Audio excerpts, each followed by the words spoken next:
Halo, kita ngopi bareng di TVRI, saya Taufik Erta. Lalu kali ini saya mau ajak teman ngopi untuk jalan-jalan ke desa Iloponu. Tapi tidak langsung ke sana, karena kepala desanya datang langsung di sini. Ibu Suartini Rahman, Ibu Yati. Suartin, Pak. Suartin. Iya. Suartin Rahman, Ibu Yati. Apa kabar Bu Yati? Alhamdulillah kabar baik. Alhamdulillah kabar baik. Sehat ya Bu ya? Alhamdulillah. Iloponu seperti apa kabarnya ya? Sehat, masyarakatnya, sejahtera juga? Alhamdulillah baik-baik saja. Alhamdulillah baik-baik saya semua di sana ya. Oke, teman ngopi Ibu Suarti ini adalah kepala desa Iloponu di Kecamatan Tibawa, Iya. Kabupaten Gorontalo. Nah, yang menarik adalah sebelum menjadi kepala desa, ternyata Ibu Yati ini aktif sekali sebagai kader kesehatan. Saya juga mendapatkan informasi Ibu juga aktif sebagai bagian dari pengurus kelompok tani. Nah, bagaimana awal perjalanan Ibu sebenarnya ketika melakukan kegiatan pengabdian ini di Desa Iloponu? Iya, terima kasih. Sebelumnya saya adalah sebagai ibu rumah tangga dan keseharian saja saya mengabdikan diri di masyarakat sebagai kader kesehatan. Dan alhamdulillah dari kader kesehatan ini ketika saya mendapatkan prestasi di tingkat kabupaten maupun provinsi, saya beberapa kali diberikan kepercayaan oleh pemerintah kabupaten maupun provinsi untuk menjadi narasumber pada kegiatan-kegiatan kader kesehatan yang dilaksanakan di tingkat kabupaten maupun provinsi. Sebenarnya di saya ada sedikit tidak percaya diri karena biasanya saya hanya berhadapan dengan masyarakat yang ada di Desa Iloponu, terus diberikan kepercayaan untuk berhadapan dengan masyarakat yang ada di kabupaten maupun provinsi. Tetapi saya bertekad bahwa mencoba itu tidak mengapa dan mengapa kita tidak mencoba. Ini yang menjadi semangat saya untuk bisa berani tampil di depan umum. Alhamdulillah ini saya bisa lalui dan juga di masyarakat saya mengabdikan diri juga sebagai pengurus kelompok tani dan juga saya masuk juga sebagai pengurus di gabungan kelompok tani yang ada di Desa Iloponu.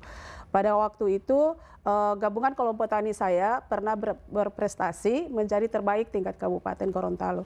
Sehingga pada tahun 2017 itu saya menjadi salah satu peserta dari 6 peserta utusan Kabupaten Gorontalo untuk mengikuti PENAS KTNA yang diselenggarakan di Aceh. Itu di tahun 2017. Luar biasa sekali perjalanannya ya. Nah, saya tadi mencatat bahwa ketika Ibu tadinya sebagai kader kesehatan di Iloponu, kemudian dipercayakan untuk menjadi narasumber dan Ibu bilang tadi itu memang tidak mudah ya. Karena tadinya yang audiensnya hanya orang-orang di Iloponu, sekarang audiensnya jadi luas, jadi besar. Apa yang Ibu lakukan sehingga itu kemudian menjadi sebuah kenikmatan gitu? Oh, ternyata boleh ya. Mengapa tidak mencoba? Dan mencoba tidak mengapa. Iya. Jadi dalam hidup itu saya berprinsip, Pak, segala sesuatu yang kita laksanakan ketika kita lakukan secara ikhlas, kita nikmati, kita syukuri, maka kita akan terasa enjoy dalam melaksanakan apa yang kita laksanakan, Pak. Luar biasa sekali. Selain itu apa pengalaman yang menurut Ibu paling berkesan selama menjadi kader kesehatan? Yang paling berkesan adalah berbagi waktu dengan keluarga dan juga kita harus standby di pelayanan masyarakat karena waktu itu saya sebagai kader kesehatan itu saya harus standby di lokasi itu dari pukul 6 pagi. Karena masyarakat di sana sudah terbiasa untuk mendatangi pelayanan kesehatan itu mulai pukul 6 pagi. Jadi kami kader kesehatan itu harus sudah standby sebelum petugas dari puskesmas datang.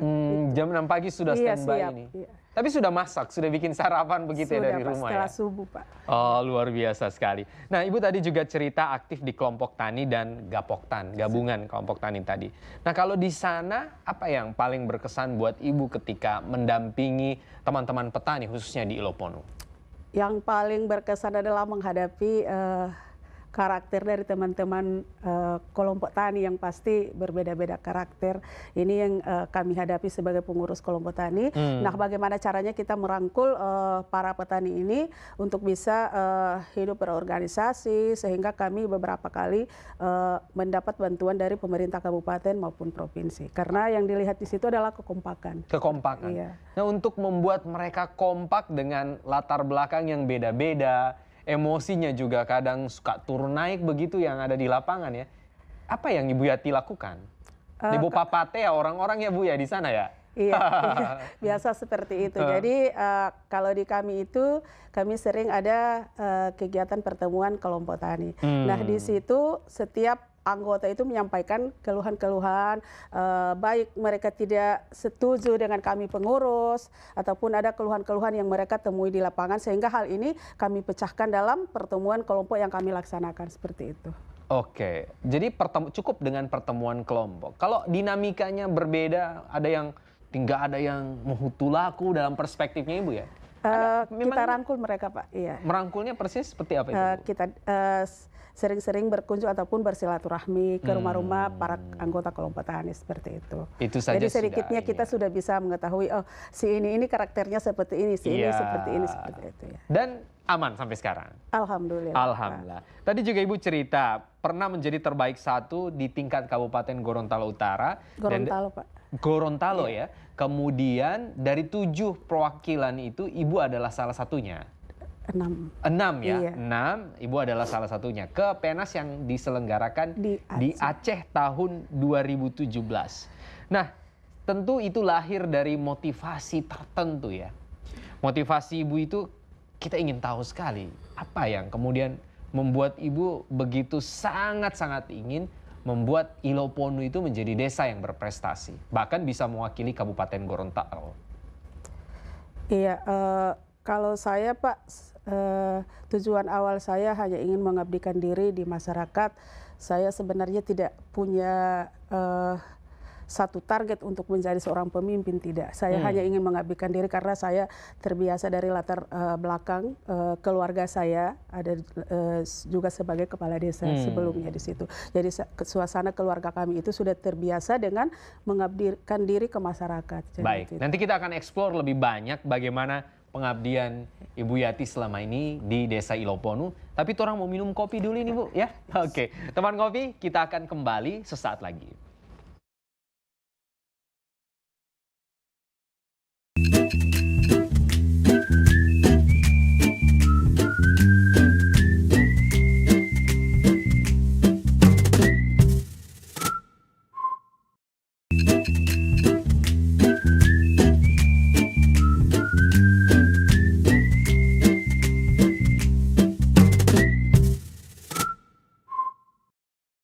Saya masih minum kopi dengan Ibu Yati, Kepala Desa Iloponu, Kecamatan Tibawa, Kabupaten Gorontalo.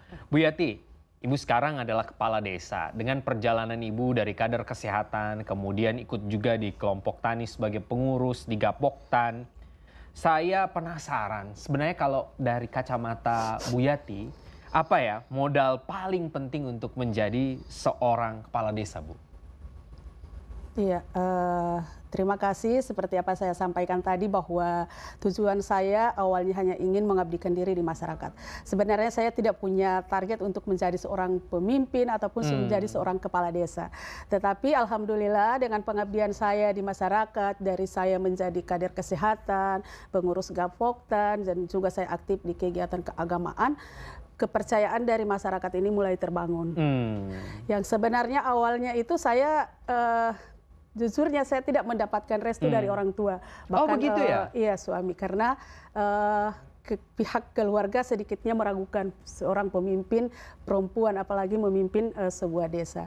Tetapi dengan sendirinya masyarakat mulai berdatangan untuk menemui orang tua saya untuk meyakinkan bahwa mereka ingin mencalonkan saya sebagai kepala desa. Sehingga orang tua sedikit demi sedikit sudah mulai berubah. Bahkan ditanya kepada saya apakah saya siap. Apa jawab Bu Yati ketika itu? Saya sampaikan ke orang tua saya, kalau orang tua merestui, kalau suami merestui saya siap. Karena sehebat apapun saya, kalau misalnya orang tua tidak merestui, suami saya tidak merestui, pasti saya tidak akan berhasil. Alhamdulillah pada waktu itu orang tua saya menyampaikan kalau punya tujuan untuk mengabdi Toduwolo. Kalau punya tujuan untuk mengabdi Toduwolo, silahkan ya. Silahkan, iya.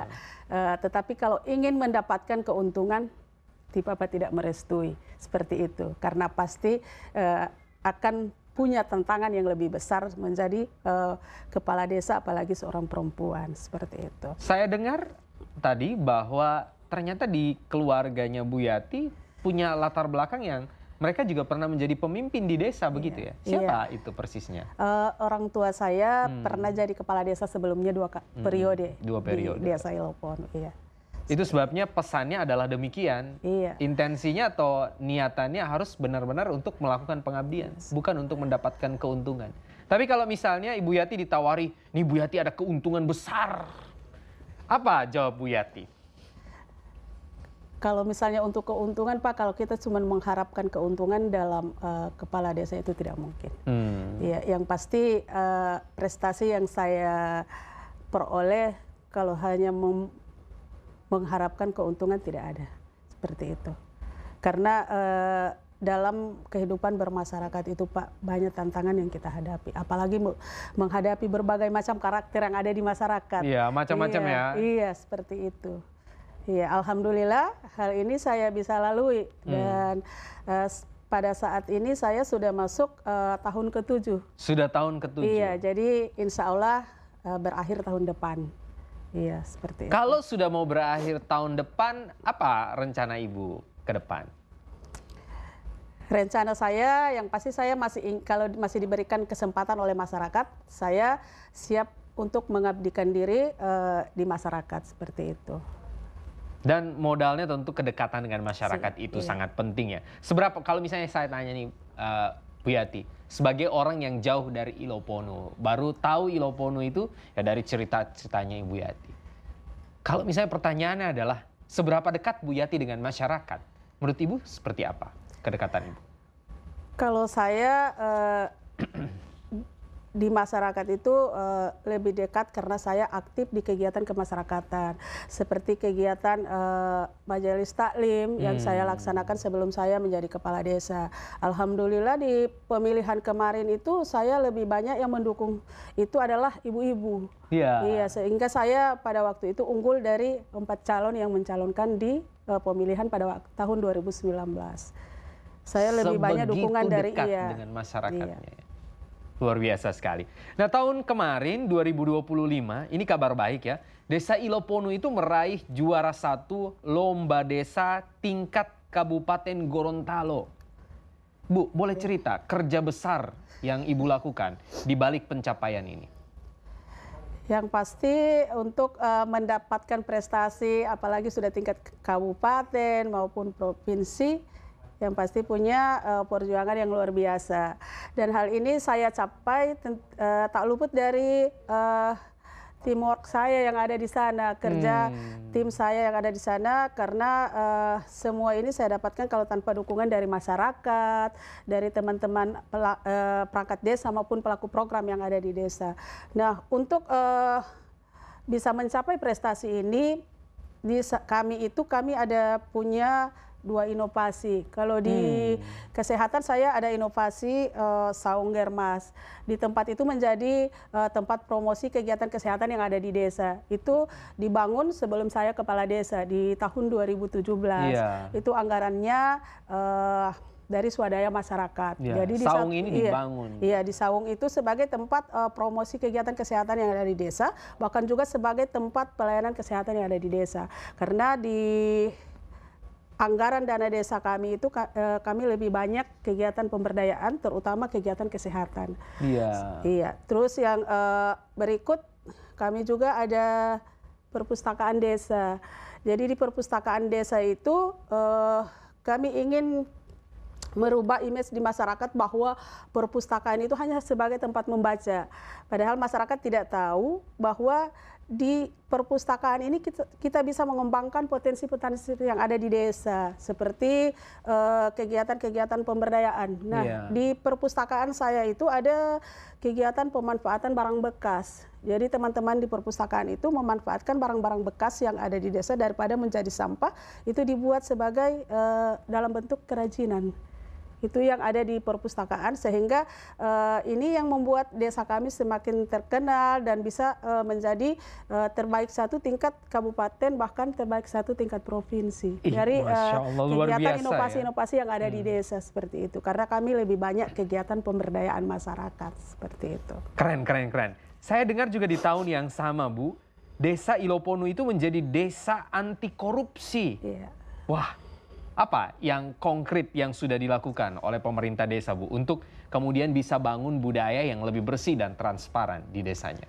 Iya, jadi di tahun 2024 sebelumnya itu kami mendapat peringkat kedua tingkat provinsi untuk desa anti korupsi. Di desa anti korupsi ini, Pak, yang dinilai adalah dari awal perencanaan, karena menurut KPK RI bahwa korupsi itu tidak timbul nanti setelah realisasi, tetapi ketika kita salah merencanakan maka yang pasti realisasinya akan salah. Iya. Nah, disitulah yang akan timbul korupsi seperti itu. Nah, di sana kami mulai menanamkan di masyarakat untuk mensosialisasikan bahwa desa anti korupsi ini seperti ini, transparansi, akuntabilitas. Jadi di setiap dusun itu kami pampang ada baliho-baliho tentang APBDes, Pesan-pesan iya, anti dan korupsi juga. realisasi, sehingga masyarakat bisa mengetahui bahwa inilah kegiatan-kegiatan yang dilaksanakan di desa, seperti inilah anggarannya. Jadi itu yang kami pampang di setiap dusun itu ada. Oke, nanti kita lanjutkan lagi, Bu, ceritanya soal bagaimana kemudian menjadi pemimpin yang transparan dan bersih itu. Orang mau minum kopi lagi, Bu Yati ya? Teman ngopi, kita akan kembali sesaat lagi. Ayo, Bu.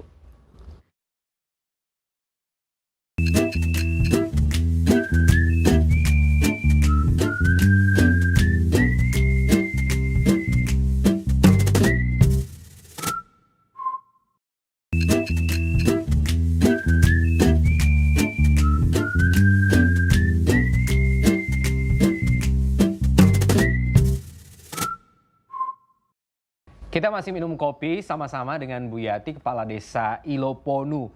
Tadi Bu Yati cerita soal bagaimana kemudian Ibu bisa menjadikan Desa Iloponu itu sebagai desa anti korupsi. Transparansi itu muncul misalnya lewat informasi-informasi infografis yang ditempatkan di setiap dusun soal anggaran desa dan bagaimana pengelolaannya. Nah, saya juga mencatat nih Bu Yati, keren sekali bahwa ternyata di sana ada 10 masjid yang aktif dalam kegiatan sosial keagamaan. Nah, menurut Ibu, bagaimana peran masjid untuk memperkuat kebersamaan warga desa? Apalagi kan elemennya macam-macam ya. Ada tokoh masyarakat, ada remaja, ada pemudanya. Seperti apa, Bu? Iya, jadi di desa kami itu ada 10 masjid. Nah, kegiatan-kegiatan yang dilaksanakan di masjid itu sama seperti yang ada di tempat-tempat lain. Seperti perayaan hari-hari besar Islam.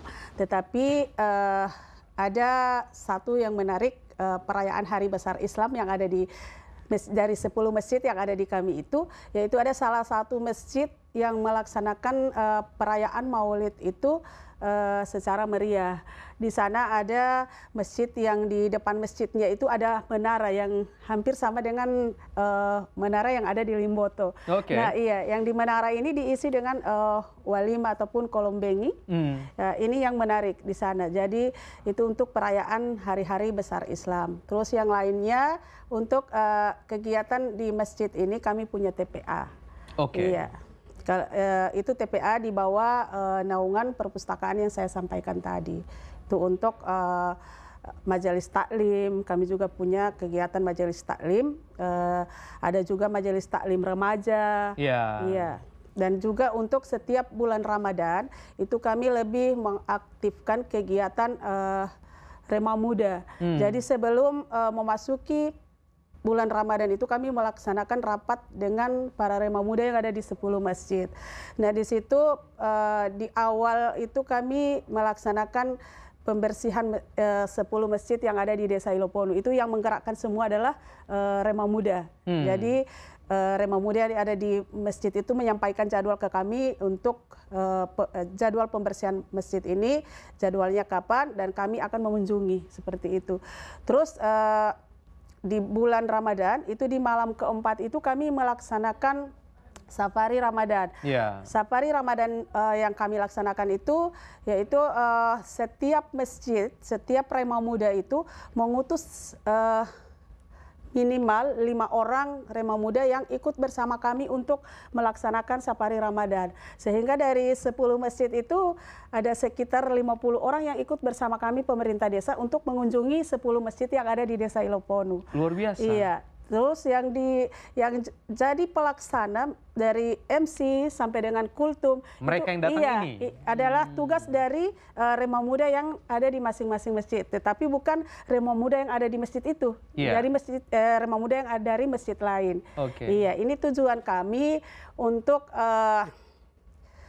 menggali potensi yang ada di Rema Muda dan membiasakan mereka untuk tampil di depan umum. Terus tujuan kami juga melaksanakan Safari Ramadan modelnya seperti itu, yaitu kami ingin membangun silaturahmi di antara para pemuda, menghindari hal-hal yang tidak diinginkan seperti tawuran-tawuran yang terjadi. Iya. Kalau misalnya mereka sudah saling mengenal, pasti hal-hal yang tidak diinginkan itu tidak akan terjadi seperti itu. Luar biasa ya, 50 pemuda, Rema Muda yang datang bersama dengan pemerintah desa sekali kunjungan. Dan mereka juga yang melaksanakan kegiatan mulai dari MC-nya, penceramahnya, kemudian yang imam juga dari yang datang. Imam adalah imam tuan masjidnya. rumah. Iya. Oh begitu, luar biasa. Bu, saya juga membaca bahwa ternyata Ibu menggagas kegiatan Jumat Berbagi namanya. Iya. Jumat Berbagi, dan ini melibatkan donatur yang ada dari dalam Desa Iloponu, dari luar juga ada. Nah, Ibu boleh cerita bagaimana awal mula kegiatan ini terbentuk? Jadi untuk kegiatan Jumat Berbagi ini adalah lanjutan dari kegiatan Safari Ramadan yang kami laksanakan. Jadi sebelumnya, setelah Safari Ramadan ini, tadi saya lupa menyampaikan bahwa setelah Safari Ramadan, setelah Lebaran itu kami melaksanakan kegiatan pertandingan takraw. Jadi yang menjadi peserta itu, utusan itu adalah Rema Muda yang dari 10 masjid yang ada di Desa Iloponu. Jadi basisnya masjid, bukan dusun berarti ya? Iya, berbasis masjid. Jadi mereka nama klubnya adalah nama masjid. Iya, seperti itu. Terus setelah itu kami melaksanakan kegiatan Jumat Berbagi yang saya sampaikan tadi. Jadi untuk kegiatan Jumat Berbagi ini adalah dananya berasal dari donatur yang saya hubungi via WA. Jadi ini tidak dirapatkan. Jadi saya hubungi siapa yang ingin berbagi, kalau ingin bergabung dengan grup kami, Toduwolo. Alhamdulillah ini mendapat respon dari yang saya hubungi, bahkan ada yang berasal dari desa tetangga. Itu jadi donatur juga. Jadi donatur juga, dan ada juga masyarakat saya yang sudah berada di luar daerah. Itu biasanya saya hanya hubungi via Messenger, via WA. Alhamdulillah mereka merespon. Dan untuk kegiatan Jumat Berbagi ini jadwalnya sama dengan mengikuti jadwal dari tim Safari Ramadan. Jadi itu secara bergilir, setiap bulan sekali kami laksanakan. Kami mengunjungi satu masjid sebulan sekali. Di kunjungan kami itu kami memberikan snack ringan dan berat kepada jamaah yang melaksanakan sholat Jumat pada saat kami mengunjungi. Terus selain kami membawa snack ringan dan berat, kami juga membawa 6 buah bingkisan. Ada 6 buah bingkisan untuk pelaksana pada sholat Jumat dan juga untuk jamaah yang layak menerima. Sebenarnya apa pesan yang mau Ibu sampaikan lewat bingkisan-bingkisan tadi, kemudian dibawa juga snack ringan, makanan berat. Apa yang mau Ibu sampaikan lewat itu semua? Iya, saya ingin menumbuhkan di masyarakat itu bahwa kita harus banyak-banyak berbagi. Karena ketika kita ikhlas berbagi, maka rezeki itu akan, insya Allah akan datang dengan sendirinya seperti itu. Terakhir Bu, harapan yang Ibu ingin ada di masyarakat, terutama generasi muda Iloponu. Iya, harapan saya bahwa kekompakan yang selama ini kita bangun, apa yang saya sudah rintis dari kegiatan-kegiatan pemberdayaan, yang tujuan saya itu adalah saya ingin melahirkan calon-calon pemimpin di masa depan, terutama calon pemimpin yang ada di Desa Iloponu, karena saya ini tidak selamanya jadi pemimpin di Desa Iloponu seperti itu. Terima kasih Bu Yati sudah ngobrol, minum kopi sama-sama di TVRI. Teman ngopi, sampai jumpa lagi.